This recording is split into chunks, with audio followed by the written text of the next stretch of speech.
Alright everyone, welcome back. Same thing as yesterday, another Challenger Cup, 128 players, once again hosted by myself, and we're going to look at the top 8, the top 4, and the finals match. If you like this content, please make sure to subscribe to the channel, leave a like to this video, and also leave a comment underneath. But no further information needed, into the gameplay we go. Starting things off with the top 8, of course, and we're going to look at the match between Fanchar and also Philip Elatrop. And Fanchar was first of the Swiss, going 7-0 undefeated, and we see Philip Elatrop deciding to go second. And with Challenger Cups, you play 7 rounds of Swiss for 128 player cup, and then you go into top 8 for best of 3 mode. And I think Philip actually made a good call because he saw Fanchar, a veteran of Challenger Cups by the way, performing since Season 1, play a lot of Tenpai in the opening rounds, or like in all 7 rounds of Swiss basically. And therefore he sent him first. Guess what? Fanchar is not playing Tenpai anymore. He's on the Ritual Beast deck now, and immediately the Shifter is being dropped against a Teeleman strategy, so that is not going to be a whole lot of fun. Okay, we immediately go into the combo. There's the Ulti Canahawk. Always the shenanigan of Chainlink 1 Ulti Canahawk, Chainlink 2 Ulti Canahawk, and then you get to make sure to resolve both effects when you can still return one of the cards at least to the graveyard. Search for Rampangu, effect of the regular Canahawk on the field. And yeah, Fanchar is just comboing off here. And I feel like it's a good call to play Tenpai in Swiss and then to switch over to Ritual Beast and Top Cut, because Ritual Beast is one of those decks that in a best of 3 in Top Cut and can really be successful, I feel like. Okay, Banshee. So we are probably running Protoss, I would think. Nemesis Flag, searching the Protoss. There it is, okay. Banishing all 3 there to summon the Protoss. Banshee comes back. Link these 2 off for IP Masquerena. Oh my. Nemesis Corridor. So we also are going to get that Colossus onto the field, don't we? Okay, first of all, the Wen. Ulti Raratori. Yo, our field is big. Holy. We're going to get everything here. Where's the Colossus? Now Rampangu effect. We go for Dark. Ulti Canahawk. More and more engine is being accumulated here in game 1. So Fanchar completely undefeated. 7-0. Not a game dropped so far, and it doesn't really look like he's going to drop this game either. To be fair, even if he would have gone second, with that Shifter alone, he probably would have had a good time against that Teeleman stack. Okay, Fenrir, we try, battle phase. There comes Ulti Raratori, targeting the Ulti Canahawk and the Fenrir. Of course, chaining the Ulti Canahawk then, but still getting to banish the Fenrir. Normal summon, Rhino Heart, no effect. Yeah, that's a sad thing to see, but that's how it is. Scooping it up 1-0 for Fanchar here in top 8. So, of course, game number 2 next. Do we see any mind games? Because as I said, in Swiss, Fanchar was playing a lot of Tenpai. And guess what? Philip now decides to go first, but Fanchar immediately adjusts to the situation. A veteran of the game that you can barely outpick ever. And there we have the Tenpai Dragon strategy now for them. But Philip, I mean, going first with Teeleman, that can still work out quite nicely. Let's see whether he can extend through the double Veiler, though. Okay, that's just going to be halfness for Kid Kalos. And I mean, that Veiler here is immediately going to shut things off, right? Trying again with the Kid Kalos, but it's still negated. Set dropped at pass. Fanchar for turn draws another Pydra. That's a bit much engine for my personal liking. But is that one Pydra going to get us there? I mean, we have Pydra plus Chandra, I guess. Okay, Scream. Those 3 cards were not good that we milled there. Sengen Summoning. Now it's going to be a whole lot easier. Discarding that Pydra, again Roku to the field. Chandra coming out. Oh yeah, it's getting more and more and more. I mean, it probably would have also not been enough, but I feel like using Droplet on the first Pydra is a gamble worth taking, in my opinion. Yeah, I think I would probably try to do that. Biden Dragon. Biden brings back Vichandra. Transcendent Dragon. Into the battle phase we go. They can't activate anything because that Transcendent is already on the field. Running over everything now. Biden destroying the droplet that we didn't use earlier. Attacking over the Rhino Heart. Synchro summoning for Trident Dragon. Using the effect. Boom! Going up to 5,000 attack points. Attacking twice to seal the deal. Fanchar just doesn't drop any games today, man. 2-0 in top 8 as well, moving on to top 4. So, moving into the top 4, we have another veteran of the Challenger Cup competition. We do have Nicky Boy topping, winning tournaments left and right since the beginning, the introduction of Challenger Cups, basically. And he has been on Rescue Ace for a while now, successfully piloting this decks over a couple of months now, I want to say.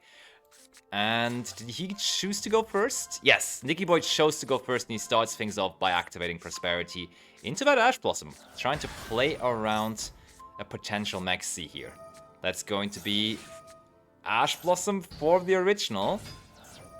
Normal Hydrant, though, gets Imperm. There's nothing else we can do.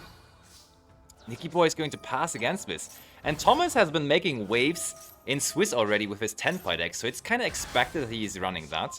Okay, Impulse brings out the Preventer. Genroku on the field. Yo, what? That is unusual.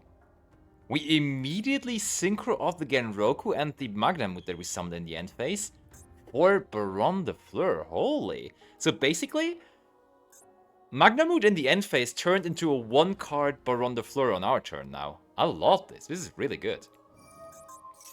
Preventer trying to book it, negating, destroying. Pot of Prosperity.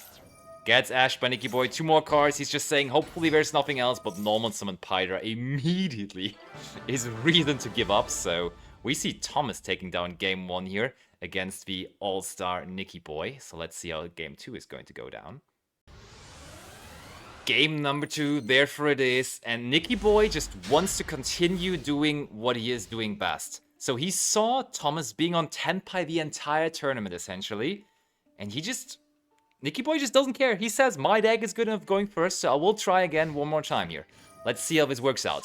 Reinforcement of the army for Airlifter, Airlifter effect, grabs Emergency, Emergency, okay. I mean, looking at the hand, there is not really any major interruption versus the Rescue Ace strategy, because Magnamut on its own doesn't really work as an interruption against the Rescue Ace deck. Okay, we resolve the Turbulence, setting 4. That's massive, of course. Preventer, going to banish Airlift to summon itself out. Hello, Appaloosa as well. Preventer brings back the Hydra, and having that on the field, of course, massive. Now comes the Prosperity. What are we grabbing? What do we even need? Maybe like a hand interaction? Ash? Oh, last card Ash? We take the Ash. Let's go. Taking the Ash, setting the Solemn Judgment in the end phase. He's trying to do the move again of just turning this into a 1-card Baron, but of course immediately just negating it with the Appaloosa now. Just making sure it's negated. Driver for turn is not going to really help. Judgment immediately on the normal summon of Pydra. I love it. Okay, negating the Magnamut once more. There comes Genroku, discarding the driver. Genroku effect also negated. And yeah, they realize there's nothing else they can do. And therefore we are heading into a third and deciding game here in top 4. Game number 3. And nothing changes. Nothing changes. Thomas still picking second, still sticking to the Tenpai Dragon strategy, and Nicky Boy just still showing up with his Rescue Ace as he usually does. 48 cards, Rescue Ace deck, pure engine hand going first, but also a way to stop hand interactions, which we see aren't even there. But let's see what Nicky Boy can make out of this. Normal Airlifter again, grab Emergency. Emergency, summon Hydrant, give up the other Airlifter from the hand. Search Preventer, here comes Linkuribo. Turbulence, banishing the 2. Turbulence effect, resolving. Oh, and we see the tag card against Tenpai, basically. Reinforce is one of the cards you usually only see in Rescue Ace decks when Tenpai is a big factor in the meta game. Before that, nobody really wanted to play this, but making a monster of you making one of your monsters gain 1,500 attack and defense, and it being unaffected by your opponent's monster effects, and also the next time it's destroyed by battle, it is not destroyed. That's pretty good against Tenpai, not gonna lie. And therefore, good to see Nicky Boy adjusting and including that card into his deck. As per usual, you have the chance to just switch up your deck after every single game here. And I think Nicky Boy may have adjusted after realizing that Thomas is just sticking to the Tenpai game plan. Alright. Good ending field. Pydra normal summon gets hit with Contain. Sure. Chandra, Chain Maxi. Chain the Called By. Okay, so Maxi not resolving. But still, there's so many more things. IP, SP. Goodbye Chandra, I want to say. We can't even attack with the Pyder, so that's it. Nicky Boy moving on to the finals. Just another usual thing. All the crushers here early on in our new YouTube series are just performing in Challenger Cups, and we love to see it. We saw them earlier. Still completely undefeated. Fanchar. 7-0 in Swiss, 2-0 in top 8, 2-0 in top 4. Now in the finals against Nicky Boy that we just saw qualifying as well. Absolute powerhouse and relying a lot on the Ritual Beast strategy here. And all of a sudden, Nicky Boy, I've never seen him play Voiceless Voice, but he's on Voiceless Voice all of a sudden. Okay, interesting. But that Maxi at least resolved. Shifter resolved too, though, and Shifter ain't bad against Voiceless Voice overall. Okay, we go for Ulti Canahawk, set Steeds. So this is our play around Maxi scenario, I guess. Steeds, Canahawk, Canahawk ready with a couple of cards we could target. Let's see how far that gets us. But let's see also how far Voiceless Voice can even get under the Dimension Shifter, of course. Prosperity, revealing a Diviner, Skull Guardian, another Diviner, Ash Blossom, and Pre-Prep. We take the Skull Guardian, okay. Now, the Prayer for Skull Guardian. Skull Guardian effect, grabs low. Oh yeah, I like it. I mean, it doesn't feel great, but you kind of have to do Steeds here, because otherwise they just normal the low and then the negate is going to be live, so you want to make sure the Skull Guardian is gone before that. And therefore we go chaining 1 Steeds, chaining 2 the ulti Canahawk. Steeds is still going to resolve destroying, but we're also going to get the monsters out to the field. Boom, boom, goodbye to that. And now also the Lara would trigger, but Ash Blossom for it, preventing the special summon. Blessing, add spec for Skull Guardian for Nicky. We go low. Low activates for Radiance. Summoning out the Saravis. Oh, I personally thought it would have not been bad to just rely on the Saravis. Keeping the Saravis around, applying pressure with it, getting access to the OG Saravis as well. But we do decide to just immediately also use the other effect of Blessing of the Voiceless Voice to ritual summon out the Skull Guardian. I mean, having a negate ain't bad either, I guess. Attacking over that. Going into the end phase. Okay, okay. Interesting start so far. I like this matchup here. Not the most common one. Lara effect, normal summons the Tamer Lara. Now these two get into Ulti Canahawk. Ooh, activating the trap here right away. To make sure we destroy one of the Ritual Beasts. But there is no barrier, so we can just actually attack over the low, and now the negate for Skull Guardian is gone. And we can freely play in main phase 2. Search via Apelio. Apelio. Rampango and Apelio on the field. 2 level 4 monsters. There's Banshee. Banshee effect. Grabs the Nemesis flag. Here comes Ultinocho Drago. Get this one back. There is the Canahawk. Making sure to search that Canahawk now again. Link 2 into Little Knight. Little Knight banishing the Blessing, just making sure all the follow-up is gone. Here comes the Nemesis flag. Nemesis flag searches for Protoss. Here's Protoss. And I mean, last card had Nip, so we gotta think about how important that Nip is here. I mean, it stops the Protoss from resolving, so that is, of course, really, really good. It does still give them the opportunity to chain the Little Knight, though. So we gotta save 2 of our monsters here, and that's probably going to be Little Knight and Protoss, I want to say. Yeah, it is going to be. But still, I mean, not having Protoss resolved is massive. Okay. Monsters coming back. Nicky Boy. Wow. That's a top deck of all time. We clear the Little Knight. And then we can activate the Barrier. Barrier searches Saphira. Saphira effect. Sending Prayers of the Voiceless Voice. Adding the Skull Guardian, using the Graveyard effect now, bringing out Skull Guardian. Yo, we're fully back into our engine. Low, adding low from the Graveyard. Ooh, we're not fully back into our engine though. Blessing and Radiance are both one-offs, and they're both gone. So we just can activate a second barrier, and I don't know whether that's going to cut it. Little Knight banishes the Protoss. Linking these two off into Dynamondo. Okay, and that's the end phase. Fansha draws E-Tele for turn. That's good. That's pretty good. Okay, summon back the Skull Guardian. Low comes back. Low activates a third copy of Barrier. That's an hilarious looking field. Triple Barrier of the Voiceless Voice. Oh, we immediately negate the... That was a hella early negate by Skull Guardian there on the special summoning effect of Laura. I think Nikki was just trying to hold Fansha off of 2 Ritual Beast monsters so he couldn't get into ulti Kanahawk. Guess what? He had the E-Tele to still get there. And I think from here on he can just do so many things.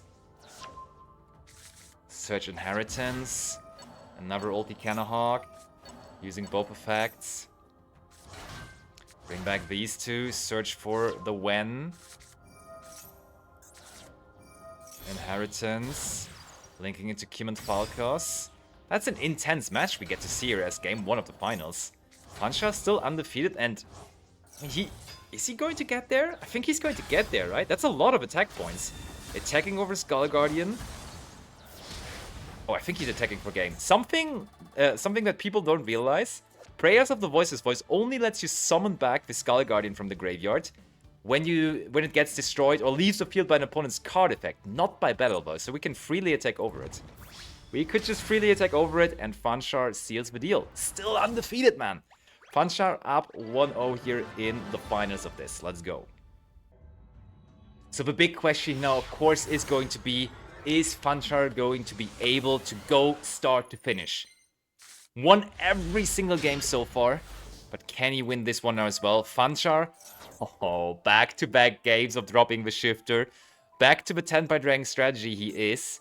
And what can Nicky Boy really do here with... He also is back to his favorite deck, to the Rescue Ace strategy, but against Shifter? I don't know. Oh, the T-Sat pass. The T-Sat pass here, okay. We draw Magnamut per turn, use it. Banish Feather Duster for the alert. Chandra. We make Transcendence. Transcendent effect. We chain Impulse to bring out the Turbulence. Go into the battle phase. Genroku effect. Chandra, Pydra Search Sangan Kaiman, run over that, double,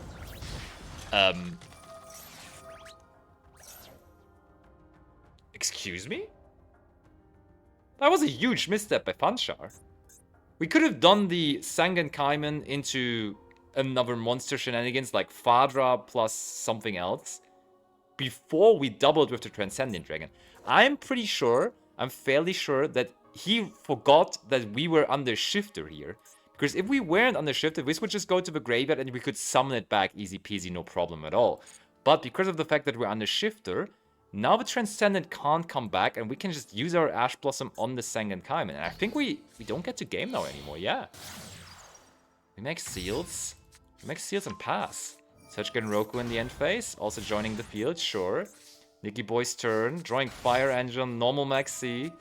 Genroku, Chandra, get that Chandra to the hand, Pydra searches Sangan summoning, Maxi gets to attack over it, we make Typhon, sure, but that is no real hope. We see Fansha really going all the way. Ritual Beast and Tenpai are the decks that he used to finish and close out this Challenger Cup. Fansha winning Challenger Cup since Season 1 and winning another one just today. Okay, so another all-timer taking down another Challenger Cup. Fansha to the top there, undefeated. I hope you guys enjoyed this. I hope you guys in general enjoy me breaking down those Challenger Cup tournaments now with commentary here on YouTube. If you do so, let me know in the comments. Also, if you watched this all the way until the end, please make sure to also let me know that in the comments. Say something like, hey, I am here at the end or something like that. So yeah, I would be really happy about that. Leave a like to the video, subscribe to the channel, you know the algorithm is demanding that. See you for more content here on the channel or over on the Twitch channel. Your choice if you want to see me live streaming over there. We are live there basically daily as well. Keep on loving Yu-Gi-Oh! Until the next video, bye-bye.